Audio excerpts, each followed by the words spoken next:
Hello বন্ধুরা, সবাই কেমন আছো? আশা করি তোমরা সবাই অনেক অনেক ভালো আছো। আমরা ঘুরতে গেছি নওগাঁর একটা বিলে। দুই সাইডে শুধু মাঠ আর মাঠ, কোনো লোকালয় নেই। আর বর্ষার সময় এই রাস্তা অনেক সুন্দর হয়। আমরা ভুল সময় আসার কারণে দুই সাইড শুধু ধানই ছিল, কোনো জলের দেখা পায় নাই। যাই হোক, আমরা ঘুরতে এসে আমাদের সামনে হঠাৎ একটা দুর্ঘটনা হয়ে গেছে।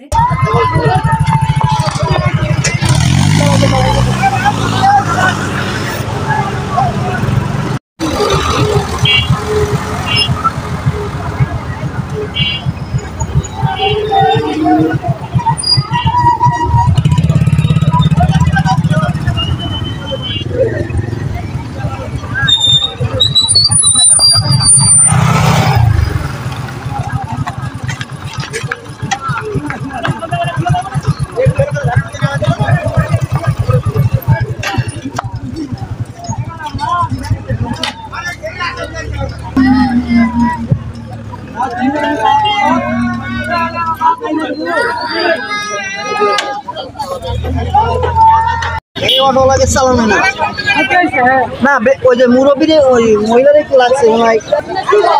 আর অত বেশি সমস্যা হলে তাকে